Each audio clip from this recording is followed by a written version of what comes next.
prestasi itu tidak selalu diawali dengan status kita sebagai PNS pegawai gitu. Ya. negeri misalnya. Selama niat kita baik, ya peluang untuk berkarya itu selalu terbuka, ya. Ya walaupun mungkin sesekali persoalan finansial yang akan menjadi hambatan kita untuk melangkah itu sebenarnya. Tapi itu adalah fitrawi dan silahkan saja jalankan, insya Allah. Kalau memang niat kita tulus dan memang kiprah kita untuk pengabdian itu selalu ada, insya Allah selalu terbuka jalan.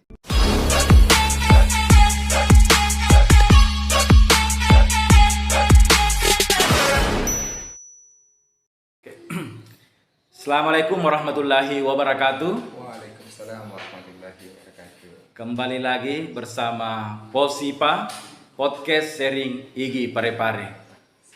Bersama saya Tamrin dan narasumber saya hari ini Bapak Haidil SPD. Siap. Bagaimana kabar Pak Haidil? Alhamdulillah. Pak Haidil merupakan guru di dua sekolah yang berbeda di Parepare, yaitu di SD Negeri 71 Parepare dan MA Al-Badar Parepare. Bapak Haidil juga setelah dua periode menjadi sekretaris umum IGI Kota Parepare, beliau tercatat guru honor di Parepare, tetapi dengan bergeliman prestasi sampai ke tingkat nasional. Nah, mari kita manfaatkan waktu yang baik ini untuk mendengarkan perjalanan karir Bapak Haidil awalnya menjadi guru, seperti apa itu Pak? Oh iya. Ya, bismillahirrahmanirrahim. Assalamualaikum warahmatullahi wabarakatuh. Waalaikumsalam. Sebelumnya terima kasih Pak Tamrin telah diundang hadir berbagi cerita di Posipa di Kota Parepare. Suatu kebanggaan, ini merupakan salah satu niat baik kita ya, sering berbagi dengan sesama. Iya. Dan alhamdulillah di kesempatan hari ini sebenarnya ketika diajak untuk menjadi narasumber juga agak malu-malu Pak Tamrin. Ini karena yang pertama tidak tahu apa yang mau dibahas ya. Kemudian juga saya guru tapi statusnya memang bukan PNS kan gitu. Tapi tidak menjadi halangan juga untuk berbagi. Iya. Dan sedikit cerita mungkin tentang progres menjadi guru. Sebenarnya saya tamat di salah satu Universitas Muhammadiyah di Parepare tahun 2010 dan di tahun itu pula mengabdikan diri di dua sekolah, satu di UPTD SD Negeri 71 Parepare dan di Madrasah Aliyah Al-Badar di Galang Parepare. Nah, itu pun proses masuknya juga diawali dengan perekrutan dari almarhum Muhammad Syukur Salman di SD 71 Parepare dan salah satu teman untuk bergabung mengajar di Madrasah sendiri ya.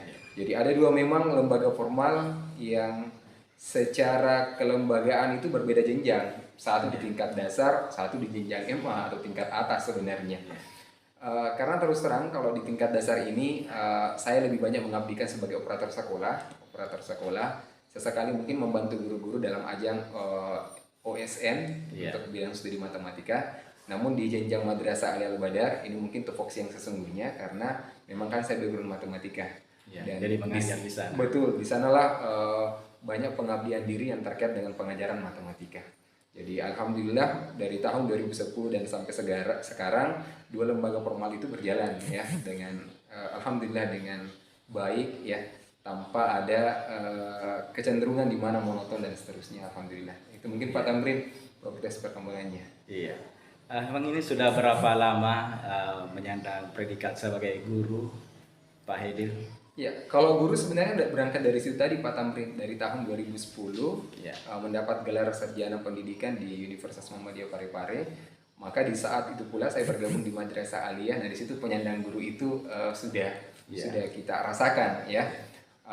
Dan di MA Al-Badar juga ini dengan beberapa tahapan prosesnya juga sudah terbit NUPTK dan yang lainnya. Ya, jadi alhamdulillah dari tahun 2010 lah sampai sekarang pengabdian diri untuk sebagai tenaga pendidik khususnya untuk mengajar guru itu sudah saya rasakan. Sudah ada 10 tahun ya. Siap ya. Ya. Nah, apa yang membuat Pak Haidil ini tetap semangat, antusias untuk tetap dengan predikat atau profesi selaku guru ini? Ya, sebenarnya niat awal ya, masuk di salah satu perguruan tinggi di jurusan pendidikan, sebenarnya niat awalnya adalah memang untuk mengabdikan diri ya. Sebelum terlibat jadi di lembaga formal seperti itu, saya memang sudah mengabdikan diri baik di non formal dan maupun di kegiatan kemahasiswaan pada akhirnya. Apa ya, sudah menjadi tabiat, mungkin jadi hal yang ingin diimpikan, selalu mengabdi, berbagi ilmu. Walaupun mungkin ilmunya ya dasar-dasar saja, tapi prinsipnya biar sedikit, yang penting selalu berkelanjutan. Saya rasa lebih terasa nikmatnya Pak Tamrin. Jadi, dan kondisi seperti ini juga tidak menghalangi dengan status yang belum menjadi PNS, tidak menghalangi saya juga untuk selalu memperlihatkan pengabdian diri sebagai tenaga pengajar. Termasuk gaji barangkali kalau mau dikatakan betul, layak cukup untuk memberi suatu kehidupan keluarga. Betul. Tetapi tetap semangat. Betul Pak Tamrin. Ini adalah satu karunia dari Allah ya, bahwa rezeki itu sudah diatur oleh Allah selama kita ikhtiar dan tawakal. Saya rasa hal yang seperti itu juga akan tercukupkan oleh Allah Subhanahu wa taala. Banyak kejadian dan saya harus memberikan motivasi kepada teman-teman di sana bahwa jangan selalu takut untuk melakukan sesuatu selama itu niatnya baik. Insya Allah kalau persoalan rezeki itu akan ada hasil yang tidak pernah disangka-sangka Pak Tamrin ya. Apalagi kan saya sudah berkeluarga Pak Tamrin dan sudah mempunyai anak, dan alhamdulillah dengan pengabdian sebagai guru itu lagi-lagi ya, alhamdulillah itu semua tercukupi. Pak Hedil, Siap. guru yang sudah 10 tahun honor, namun sangat banyak ilmu, pengalaman, bahkan prestasi yang didapatkan saat ini. Memang tugas apa yang biasanya didapatkan dari sekolah sehingga ini berkorelasi dengan pengembangan diri dan prestasi Pak Hedil ini? Ya, sebenarnya kalau dibilang banyak tidak juga banyak ya, tapi kalau ada alhamdulillah. Dan semua pencapaian itu juga diperoleh dengan berjalannya waktu ya, pengabdian yang saya jalankan. Dan satu kesyukuran mungkin karena saya berada di satu lingkungan yang dinahkodai oleh seorang guru yang hebat, kepala sekolah yang hebat, Pak almarhum itu, sehingga banyak kegiatan-kegiatan inovasi yang dilaksanakan di intern UPTD 71 itu secara tidak langsung saya akan mempelajarinya ya. Dan sesekali mungkin kita diberikan amanah walaupun tidak sesuai dengan bidang kita ya. Terakhir mungkin pernah berjumpa dengan Pak Tamrin di tingkat provinsi, itu pada saat mendampingi siswa saya menjadi peserta pidato bahasa Indonesia ya. Nah, itu kan di luar dari background kita sebagai guru matematika, tapi beliau itu selalu memberikan amanah kepada setiap guru-gurunya, dan alhamdulillah amanah yang diserahkan ke kita itu ya dijalankan dengan sebaik-baiknya. Dan itulah yang saya maksud, banyak kegiatan-kegiatan inovasi selain pembimbingan tadi itu yang dipercayakan kepada guru-guru dan kami jalankan, dan itu menjadi pelajaran tersendiri, sehingga ketika kita masuk di ruang sesungguhnya, di lingkup misalnya di ajang-ajang yang lain, itu kan sudah ada pengalaman ya. Jadi dari situ Pak Tamrin, sehingga pengalaman itu ya menjadi modal berharga sehingga mampu untuk menghasilkan sampai saat ini, insya Allah. Diberikan amanah sehingga mendapatkan pengalaman yang memadai, sehingga ini yang menjadikan Pak Hedil bisa berprestasi. Memang prestasi apa yang telah didapatkan dalam selama menyandang profesi selaku guru?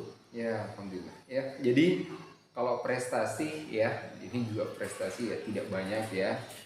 Namun ada beberapa mungkin yang bisa dibagi. Di tahun 2016 itu Pak Tamrin ada Olimpiade Guru Nasional, OGN tingkat kabupaten kota. Jadi mewakili SMK Al-Badar itu alhamdulillah menjadi juara 1 ya di tingkat kota OGN. Di mana saat itu masih menggabung SMK dengan SMA. Jadi kita bersaing dengan guru-guru SMA negeri, alhamdulillah kan gitu. Di tahun berikutnya 2017 juga alhamdulillah OGN juga dengan ajang yang sama lagi-lagi menjadi juara 1 di tingkat kota. Hanya saja pada waktu itu SMA SMK itu dipisahkan, sehingga ya saya mewakili SMK di tingkat kota Parepare. Jadi 2 tahun berturut-turut itu juara OGN tingkat kota. Dan yang paling puncak sebenarnya ya di tahun 2019 itu yang kemarin Pak Tamrin. menjadi juara 2 nasional di kegiatan inovasi pembelajaran, lomba inovasi pembelajaran lingkup Kemenak RI ya. Tingkat nasional Tingkat ya, nasional. juara 2, wah luar biasa. Ya. Apa sih tips ya atau kiat-kiat yang Pak Hedil lakukan sehingga mampu menang di dalam ajang atau perlombaan, padahal banyak loh guru-guru yang lain ini guru PNS dari berbagai daerah se-Indonesia. Ya apa yang kira-kira itu kiat yang Pak Hedil lakukan? Iya, sebenarnya kalau menelusuri ya histori ini proses menjadi juara 2 nasional itu ya, kalau skala nasional yang ditanyakan itu juga luar biasa perjuangan Pak Tamrin. Karena mendapat surat itu pun juga saya terus terang dapat surat itu dari informasi dari ibu kepala madrasah yang awalnya langsung mewapri kemudian saya buka langsung beliau mengamanahkan ayo ikut. Ayo ikut. Nah ini kegiatan ini sebenarnya juga secara pribadi memang saya sudah nantikan karena kami tidak dapat informasi, dan setelah dapat informasi itu luar biasa ketertarikannya ya. Kenapa? Karena Inobel itu di kegiatan oleh almarhum Syukur Salman dan teman yang lain itu sering mengikuti kegiatan Inobel di lingkup dinas pendidikan. Nah ini baru ada Kemenak, hal yang menarik sebenarnya. Akhirnya dengan semangat itu Pak Tamrin saya ikuti dan mengambil sebuah inovasi. Kan saya kan background matematika dan mengambil inovasi itu bidang studi trigonometri ya. Alat inovasi yang saya gunakan itu hari adalah papan roda trigonometri. Makanya alat peraga itu sangat menarik sampai saat ini karena peraga itulah yang mengantarkan saya menjadi juara 2 nasional. Luar biasa prosedur jalannya Pak Tamrin karena di kegiatan Inobel itu kan berjenjang dari tingkat kota, provinsi dan seterusnya. Jadi alhamdulillah melewati tingkat kota, di tingkat provinsi menuju ke tingkat nasional. Sebenarnya sistem penyeleksiannya itu tidak lagi melihat utusan provinsi, tapi mengambil 30 besar dari seluruh karya itu yang akan difinalkan ya, difinalkan di Lampung gitu ya. Dan alhamdulillah terpilihlah satu karya saya yang juga merupakan satu-satunya dari Provinsi Sulawesi Selatan itu hari dan bertanding di tingkat nasional. Masya Allah, sangat menarik Pak Tamrin, luar biasa. Alhamdulillah luar biasa ya. Selanjutnya dengar-dengar Pak Hedil saat ini juga menjadi penulis asesmen kompetensi tingkat skala nasional. Ya, seperti apa kegiatan di situ Pak? Oh iya, ini juga ya ternyata Pak Tamrin tahu juga ya. Sebenarnya ini berkenaan dengan asesmen kompetensi Madrasah Indonesia atau AKMI. Ini sebenarnya juga menjadi kegiatan perdana di Direktorat KSKK yang dibawahi langsung oleh Kasubdit Kurikulum dan Evaluasi, mengadakan sebuah kegiatan asesmen yang dimana asesmen ini juga sebenarnya berimbang dengan asesmen yang dijalankan oleh lingkup dinas pendidikan ANBK yang saat ini berjalan. Akhirnya muncullah ASM di tingkat madrasah dan di awal tahun 2021 itu sudah mulai perekrutan perumus soal.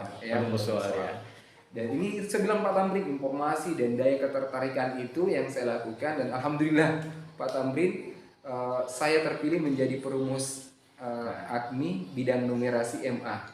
Numerasi MA ya. Sangat tertarik karena asesmen ini juga sebenarnya menjadi hal yang sangat penting sekarang di lingkup madrasah, bukan cuma ANBK sekarang. Kalau ANBK di lingkup dinas pendidikan itu mencakup 2 literasi, numerasi dan literasi membaca.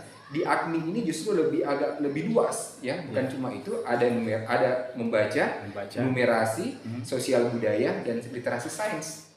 Jadi memang agak luas cakupannya ya. Dan memang sebenarnya orientasinya AKMI ini ya, saya perlu informasikan kepada pendengar sekalian bahwa AKMI ini memang dilaksanakan untuk mengukur sejauh mana kemampuan sebuah lembaga pendidikan itu, sehingga data-data diagnostik dari sekolah itu menjadi bahan dari tingkat pusat sehingga nanti mampu merekomendasikan perlakuan apa yang dilakukan setelah mengevaluasi dari hasil asesmen ini.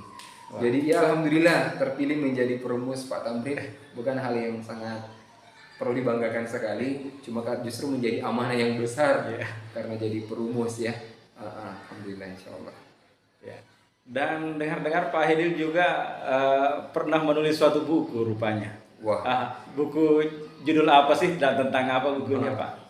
Masya Allah ternyata. Iya, jadi buku-buku sebenarnya itu diawali dari lagi-lagi dengan keberadaan sosok almarhum ya. Jadi kita doakan semoga amal ibadah almarhum diterima di sisi Allah Subhanahu wa taala. Beliau itu kan sebelumnya menjabat sebagai ketua IGI Kota Parepare ya sebelum meninggal beliau. Dan saya berada di sekolahnya ya.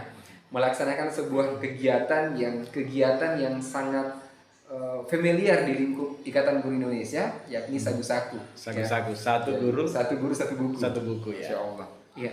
Dengan hal itu kita menjadi kepanitiaan sebenarnya Pak Tamrin. Di awal sebenarnya dari kepanitiaan. Tapi dari kepanitiaan itu muncul rasa ingin mencoba menjadi peserta juga. Peserta juga.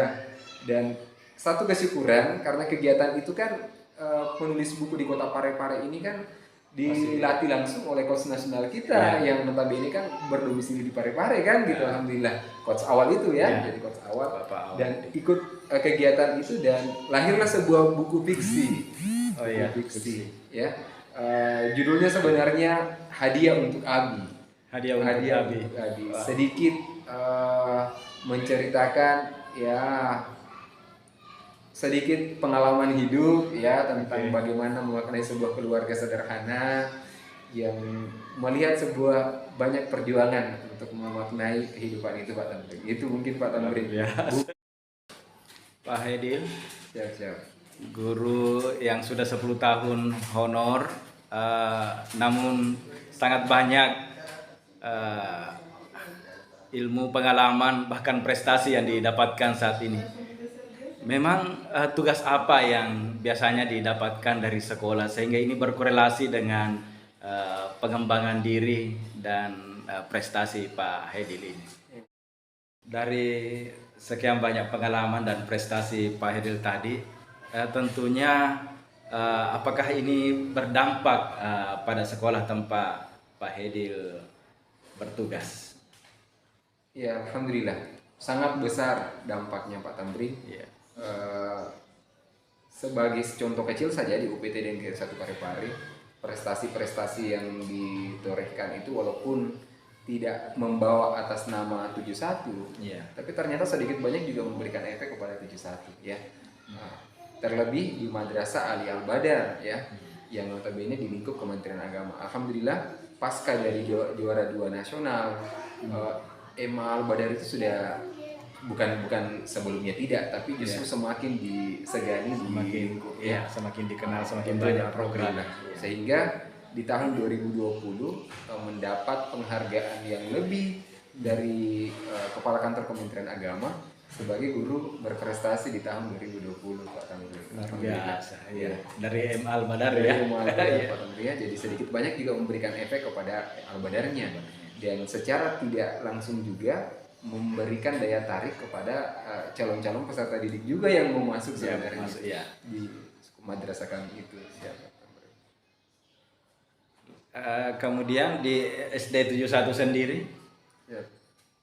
Ya, alhamdulillah di 71 itu sekarang prestasinya juga tidak stagnan ya, walaupun almarhum sudah tiada. Sekarang dinakodai oleh kepala sekolah yang tidak kalah jauh juga inovasinya, Bapak Dr. Andes Bunyamin. Dan terakhir itu puncaknya ketika sekolah kami itu mewakili tingkat Kota Parepare sebagai sekolah model. Wah, itu luar biasa. Mewakili Kota Parepare ya, sebagai sekolah model. Betul, di pilot project untuk sekolah yang 8 standar nasional. Luar biasa, betul. Itu yang kami laksanakan dan di tingkat provinsinya itu di Sewako. Jadi luar biasa. Kami berangkat dengan kemampuan semaksimalnya dengan bersama Pak Hairudin, Bu Edi, Bu Spita, dan satu siswa kita dengan beliau Bapak Kepala Dr. Andes Bunyamin, kepala sekolah kami. Kita melakukan hal yang luar biasa di sana juga Pak Tamrin. Puncaknya adalah pada saat penutupan kita mendapat penghargaan sebagai sekolah terinovasi terinovasi. Masya Allah, betul Pak Luar Tamri. biasa, ya. Ini juga tidak terlepas dari semua inovasi-inovasi yang sudah dijalankan di sekolah maupun mungkin di personal teman-teman yang secara tidak langsung membawa nama sekolah. Ya. Alhamdulillah. Itu Pak Tamri. Alhamdulillah. Nah, kaitannya sendiri dengan Pak Hedil mungkin juga ada keinginan untuk seperti bagaimana rekan-rekan guru honorer yang lain untuk bisa juga berjuang memperbaiki nasib menjadi guru pegawai negeri misalnya dengan adanya mekanisme seleksi tes P3K ini, apakah ikut Pak atau gimana? Ya, alhamdulillah hari ini tahun ini ikut ya, walaupun masih di tahap kedua, ini masih menunggu jadwal Pak Tamri ya. Jadi mekanisme itu kita ikuti saja ya. Bismillah, ikhtiar kita itu. Toh juga, jadi saya mau sampaikan kepada rekan-rekan yang saat ini mungkin senasib dengan saya yang belum menyandang status PNS ya, jangan berkecil hati ya. Prestasi itu tidak selalu diawali dengan status kita sebagai PNS Pegawai ya. negeri misalnya. Selama niat kita baik ya, peluang untuk berkarya itu selalu terbuka ya. Ya walaupun mungkin sesekali persoalan finansial yang akan menjadi hambatan kita untuk melangkah itu sebenarnya, tapi itu adalah fitrawi dan silahkan saja jalankan, insya Allah. Kalau memang niat kita tulus dan memang kifrah kita untuk pengabdian itu selalu ada, insya Allah selalu terbuka jalan. Jadi itu saja mungkin Pak Tamri yang selalu mau sampaikan ke teman-teman. Bismillah aja selalu ikhtiar, walaupun status kita sampai saat ini ya belum memiliki NIP ya, minimal NPTK misalnya, tapi kan itu sudah jadi hal luar biasa dari perhatian pemerintah kita ya meneruskan ini. Siap. Dan kita berharap semoga pemerintah memberikan perhatian khusus untuk rekan-rekan guru honorer, karena sebagaimana cerita Pak Hedil tadi ya, hampir semua tugas yang dilakukan guru pegawai negeri pun juga rupanya juga diubahkan kepada teman-teman guru honorer. Perbedaannya hanyalah dari persoalan gaji, saya kira ya. Meskipun demikian, jangan berhenti jadi guru ya. Meskipun dengan gaji yang belum layak untuk memberikan suatu kehidupan yang layak untuk satu keluarga seperti itu, tapi bagaimana bisa bermanfaat ya kepada halayak, kepada masyarakat, kepada sesama guru. Ya. Dan terima kasih Pak Hedil telah berbagi di kesempatan yang sangat baik ini kepada guru-guru, kepada masyarakat. Semoga Pak Hedil senantiasa dianugerahi kesehatan, kesuksesan, dan keberkahan. Oke, terima kasih. Saya akhiri dengan ucapan hamdalillah, alhamdulillahirabbil alamin. Assalamualaikum warahmatullahi wabarakatuh. Posipa podcast